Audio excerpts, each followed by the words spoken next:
Cash Luna en Ensancha 2016. All You Need Is Love. Fundador y pastor de la iglesia Casa de Dios en Guatemala, desde donde ha impactado a muchos países con su enseñanza sobre fe en la palabra y el poder del Señor. Preside Noches de Gloria, Banco de Alimentos y los Congresos Ensancha y Hechos 29. Autor del bestseller En Honor al Espíritu Santo. Quisiera yo tocar un tema esta noche que se llama el riesgo de amar. A veces nosotros no amamos con todo lo que podemos amar porque hay un riesgo muchas veces en hacerlo. Estuve meditando, por ejemplo, en parejas que a los 25 años de casados se han divorciado. Ustedes conocerán alguna y uno dice, a los 25 años, ¿cómo se pueden divorciar? Y como que todo el énfasis está o en cómo fallaron o en lo que les pasó y no en el tiempo que se pudieron amar y pudieron disfrutarse el uno al otro y levantaron la familia y levantaron una empresa y levantaron a los hijos. Porque yo pienso que a pesar de que sucedió un error, pues hubo amor también. Hay otro, por ejemplo, cuando pasa eso, no sé si se han dado cuenta el dicho de que todos los hombres son iguales, dicen a veces las mujeres, ya bravas, ¿verdad? Y ya que amargura por dentro, todos son iguales. Le digo, no hombre, paciencia, no todos son iguales. Y entonces se empieza a generalizar. Y en el amar a veces hay riesgos que tenemos que asumir. Me recuerdo de esta historia. Un hombre fue reo en un reino. El rey obviamente dictó sentencia de muerte para el reo. Y este reo en su último deseo le dijo al rey, yo quisiera poder ir a visitar a mi familia y despedirme. Obviamente le dijeron, ¿cómo le vamos a dar permiso a que vaya a visitar a su familia? Este se nos va a escapar, ¿verdad? Entonces el hombre dijo, no, si usted dijo, le dijo el rey, si usted tiene una garantía que nos dé que va a regresar, lo podemos dejar ir. Dijo, sí tengo una garantía, le dijo. ¿Cuál es la garantía? Dijo, tengo un amigo que va a venir a tomar mi lugar acá mientras yo voy a ver a mi familia. Me despido y regreso. Al rey le pareció una cosa muy curiosa. Dijo, ¿y qué amigo va a venir a la cárcel? Dijo, mira, si un amigo viene por ti a la cárcel, ¿qué va a pasar si tú no regresas a tiempo el día de tu ejecución? Pues mi amigo será ejecutado, le dijo. No, le dijo, yo tengo que conocer eso. Entonces llegó el amigo, sustituyeron, ¿verdad?, al reo. El reo pues salió, se fue a ver a la familia. Y corrió el tiempo y llegado el momento de la ejecución, el amigo no había regresado. Entonces hay que ejecutar al amigo sustituto y justo cuando está en la horca para ser ejecutado, aparece el amigo junto con la familia de regreso y le dice, momento, no lo ejecuten, ya regresé. El rey le parece curioso, cambian al reo, ponen al otro, le ponen el lazo y cuando lo van a ejecutar, el rey dice, momento, no lo ejecuten, a ninguno, le dice. Y entonces el asistente del rey dice, señor rey, ¿y por qué no lo va a ejecutar? Le dice, mira, le dice, toda mi vida he sido rey, he estado acá y nunca he tenido un par de amigos como esos dos.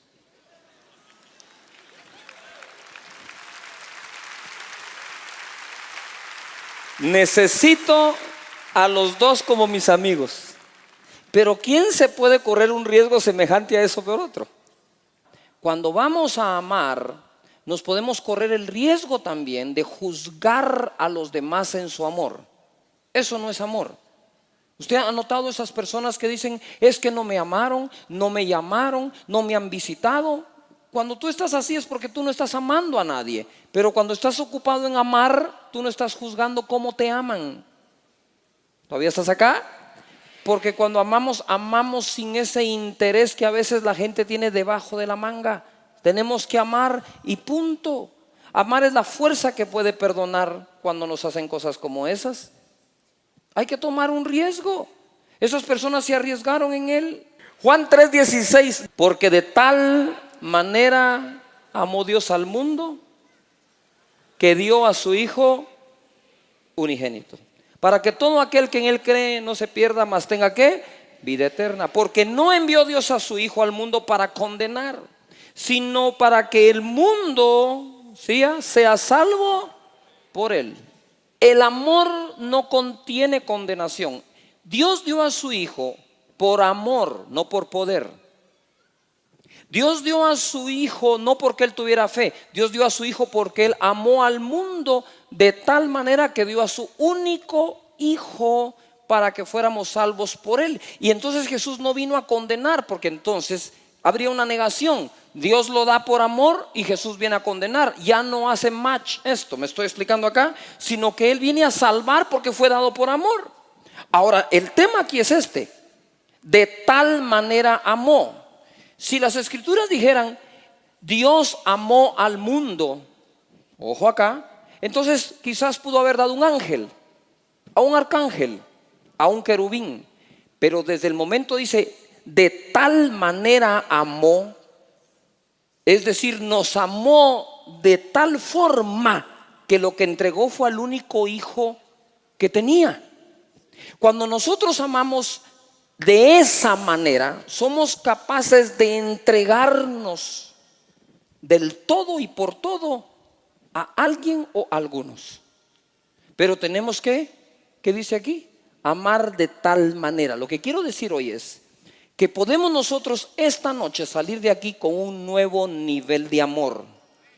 Es decir, yo sé que todos amamos de una u otra forma, pero si lográramos hoy dejar que el Espíritu de Dios derrame su amor en nuestro corazón para que amemos de una nueva manera, no solo de la manera en que lo hemos hecho, sino ahora podamos decir igual que Dios: de tal manera voy a amar que entonces estoy dispuesto a hacer lo que con el amor que antes tenía no estaba dispuesto a hacer. Es decir, en las parejas nosotros podemos amar de una forma, y hay cosas que no superamos porque tenemos que emigrar a una nueva manera de amar. De tal manera amó que dio a su único Hijo. Si esa no hubiera sido la manera de amar, quizás hubiera dado algo más, pero no a su Hijo. ¿Qué es lo que quiero decir? Es que nosotros a veces en las relaciones entre hermanos en Cristo, entre amigos, entre socios, entre miembros del mismo equipo, entre ciudadanos, entre gobernantes, entre todos, nosotros tenemos un nivel de amor que nos permite hacer ciertas transacciones de acciones unos con otros. Pero si no emigramos a una nueva manera de amar, entonces no vamos a lograr lo que siempre hubiéramos querido lograr. Por ejemplo, de tal manera amó aquella mujer a su hijo, que cuando Salomón dijo pártanlo en dos y denle la mitad cada una, ella dijo momento, dijo, désenlo a ella. Ella es la madre. Ella renunció a su maternidad por ver vivo a su hijo. La otra no. La otra estaba dispuesta a que le dieran la mitad cada uno. Como me dijo una persona esta semana, es que yo soy hijo, dice, yo soy hijo de padre mexicano y de madre americana. Soy mitad mexicano, mitad americana. Le dije, ¿cuál de tus dos mitades es americana y cuál mexicana? ¿La de arriba o la de abajo? ¿La derecha o la izquierda? A ver, todos repitamos esta palabra: de tal manera. ¿Cuántos creen que podemos emigrar a una mejor manera de amar? ¿Estamos de acuerdo en eso? Muy bien. Entonces dice la palabra de Dios en Efesios 5:1: sed pues imitadores de Dios como hijos que amados. O sea que Dios nos ha amado como hijos. Y andad en amor como también Cristo nos amó y se entregó a sí mismo por nosotros, ofrenda y sacrificio a Dios en olor fragante. ¿Qué es lo que me dice aquí la Escritura? Es que el Señor se entregó a sí mismo. Amar es entregar. Y lo que entreguemos en la vida, que sea por amor. Porque 1 Corintios dice que podríamos incluso entregar nuestro cuerpo para ser quemado y no tener amor. Quiere decir que se puede entregar aún el cuerpo a ser quemado por algún otro interés. Morir como un mártir, levantar un movimiento, ser reconocido como un grande, pero no necesariamente por amar. Por lo tanto, debemos de aprender ¿qué? A amar. El riesgo de habernos amado. Esto es muy sencillo, pero muy serio.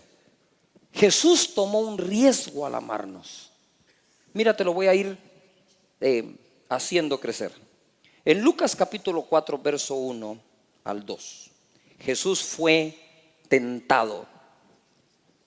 Dice la Escritura: Jesús, lleno del Espíritu Santo, volvió del Jordán y fue llevado por el Espíritu al desierto. 2.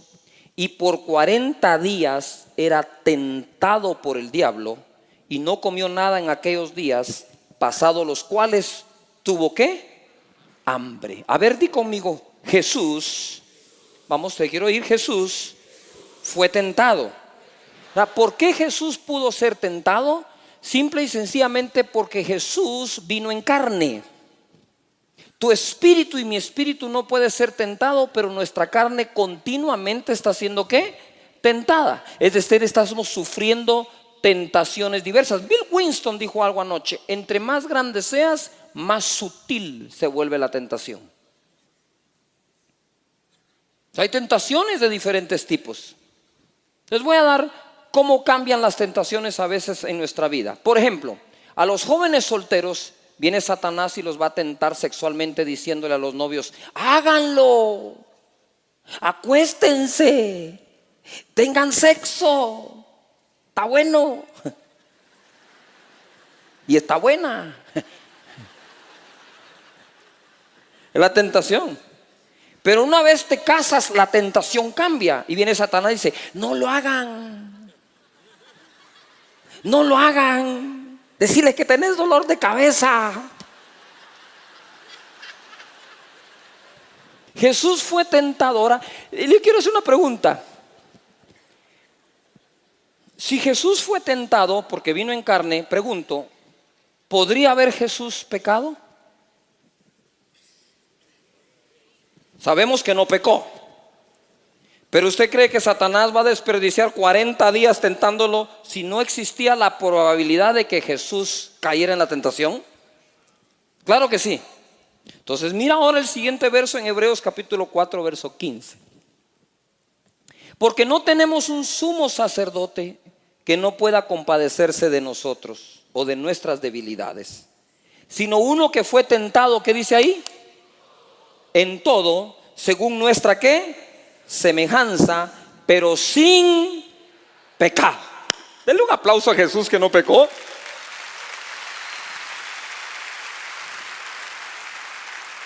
Y luego dice el verso 16: acerquémonos pues confiadamente al trono de la gracia para alcanzar ¿qué? Misericordia y hallar gracia para el oportuno socorro. Pero el tema es este. Primero, Jesús fue tentado. Segundo, Hebreos me dice que Jesús fue tentado en todo según nuestra semejanza. Quiere decir que las tentaciones que tú y yo sufrimos, las sufrió Jesús. Nota esto: Jesús llevó nuestras enfermedades, sufrió nuestros dolores, por su herida fuimos curados. Eso fue en la cruz, porque Jesús nunca se enfermó. Él llevó nuestros pecados, pero Jesús nunca pecó. Eso fue en la cruz. Incluso dice la Biblia que Él se hizo pobre para que nosotros fuésemos enriquecidos por su gracia. Eso también fue en la cruz. Él no fue pobre, tuvo tesorero. Pero en la cruz murió desnudo, se hizo pobre. En la cruz llevó la enfermedad y en la cruz llevó el pecado. ¿Estamos de acuerdo aquí? Sin embargo, dice que al hacerse semejante a nosotros, Jesús fue tentado en lo mismo que tú y yo somos tentados, pero Él fue hallado sin pecado. Quiere decir que Jesús venció todas las tentaciones para poder ser el sumo sacerdote que se compadece de nuestra debilidad y nos otorga la ayuda cuando simple y sencillamente le decimos: Señor, socorro. No socorro a la mujer que quieres andar con ella. Socorro es help me. Ayúdame, Señor. ¿Agarraron la onda o no la agarraron? Muy bien. Entonces mira, primero fue tentado, segundo fue tentado en todo.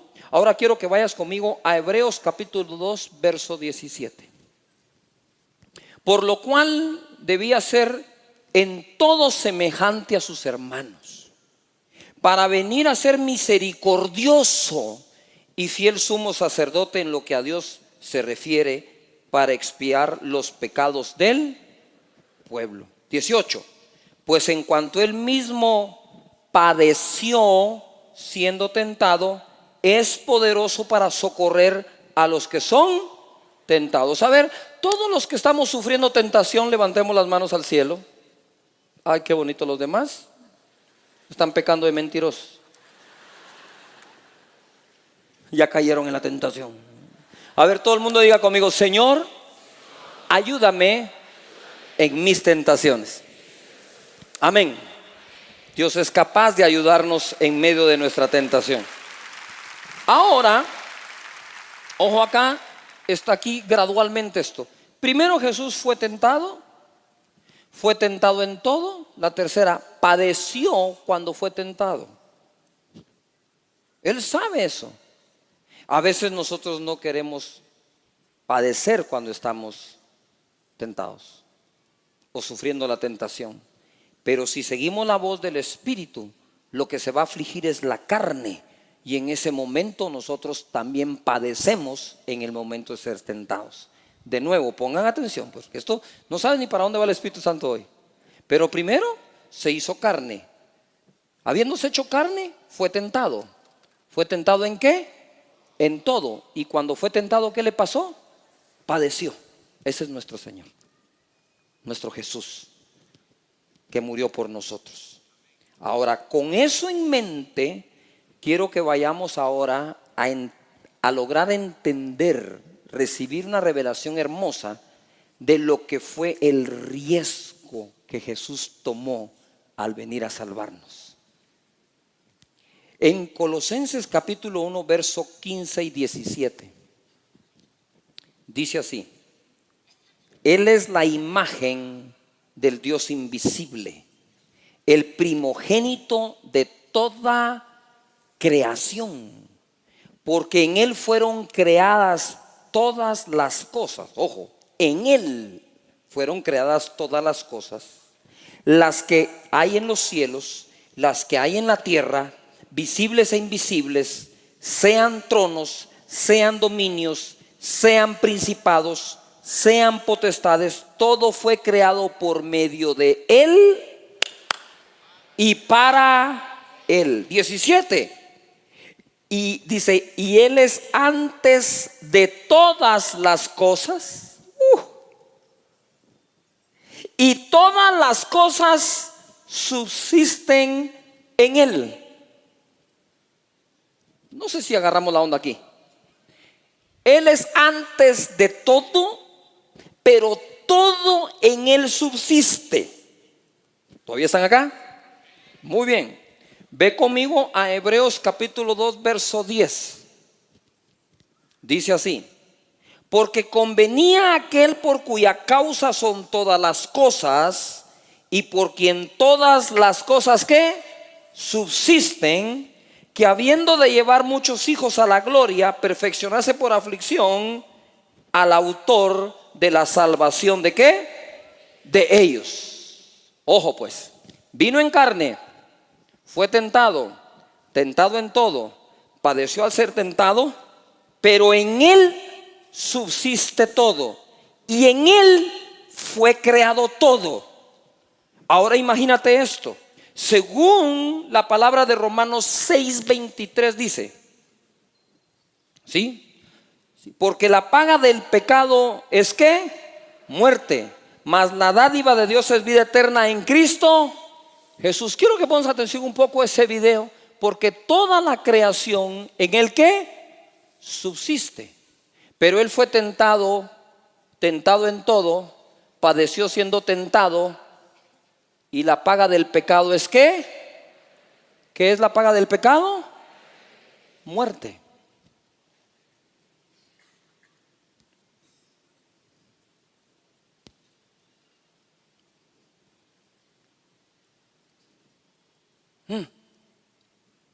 Este es el riesgo de amar. Primero, se hace carne, por lo tanto puede ser tentado. Satanás lo tentó en todo. Él padeció al ser tentado, pero la paga del pecado ¿qué es? Muerte. Ahora bien, pregunto, si Jesús hubiera pecado, ¿quién hubiera muerto? Hubiera muerto Jesús. Y si Jesús muere, que es Dios, hubiera muerto Dios, porque Dios prefiere dejar de existir con nosotros que seguir existiendo sin nosotros.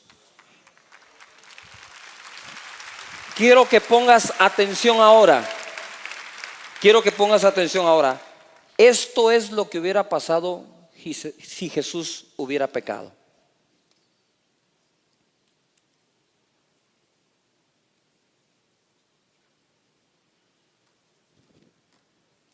Todo hubiera dejado de existir. Pero no solo eso, todos nosotros no existiríamos más.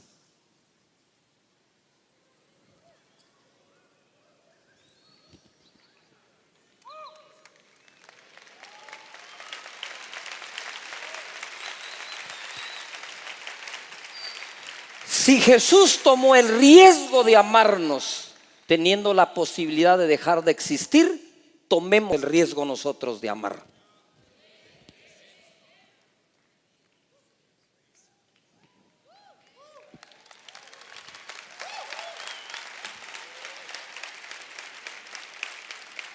Juan capítulo 15, verso 12 dice: este es mi mandamiento, que os améis unos a otros como yo os he amado. Nadie tiene mayor amor que este, que uno ponga su vida por sus. Ahora comprendemos más ese verso. Cuando Jesús puso su vida por sus amigos, lo que realmente estaba haciendo era arriesgarse a dejar de existir. Ay, Señor, yo quiero tomar mi riesgo al amar. A veces no amamos porque aquellos a quienes amamos nos podrían herir. Esas personas podrían no corresponder como nosotros quisiéramos. Amamos y nos traicionan. Pero qué más ejemplo del de Jesús al venir y hacer semejante entrega. Y le decía: Señor, si tú te atreviste a tomar semejante riesgo, ayúdame a tomar los míos. Hay un riesgo en tener un grupo en casa. Hay un riesgo en llamar a algunas personas para discipularlas. Hay un riesgo en aceptar tu llamado a pastor. Hay un riesgo en atreverte a hacer las cosas por amor. Siempre va a haber riesgo. Pues si no hay riesgo, ¿cuál es el chiste de hacerlo? Hay un riesgo al casarte. Todos nosotros juramos en el altar mantenernos fieles hasta que la muerte nos separe. Y pasados unos años nos queremos matar el uno al otro. Como dijo un pastor amigo: yo nunca he hablado de divorcio con mi esposa. De matarnos sí, como 3 veces. ¿Qué es lo que quiero decir? Es cuánta gente se priva de ese honor, de esa experiencia hermosa, la más hermosa que creo que Dios dejó en la tierra. Se privan de amar porque calculan demasiado los riesgos. Yo creo que simple y sencillamente debemos de amar.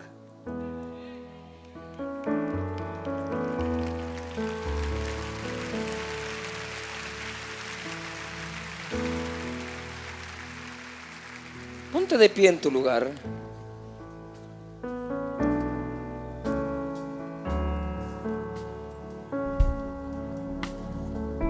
Adoremos al Señor esta noche y dejemos que Él nos bautice con su amor.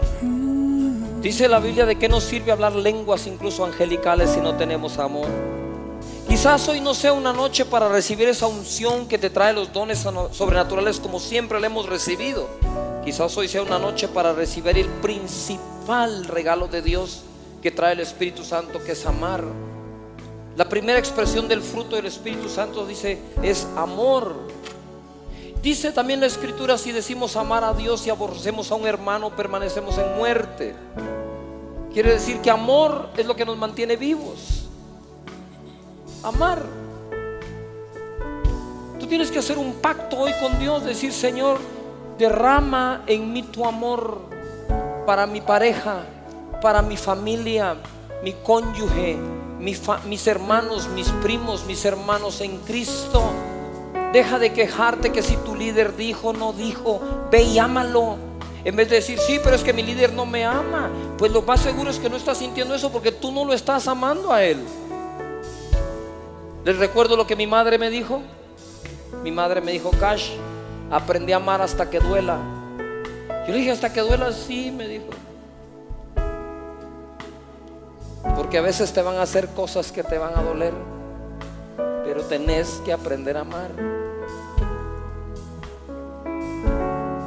Levanta tus manos, adoremos a Jesús. Ven acá, adoremos.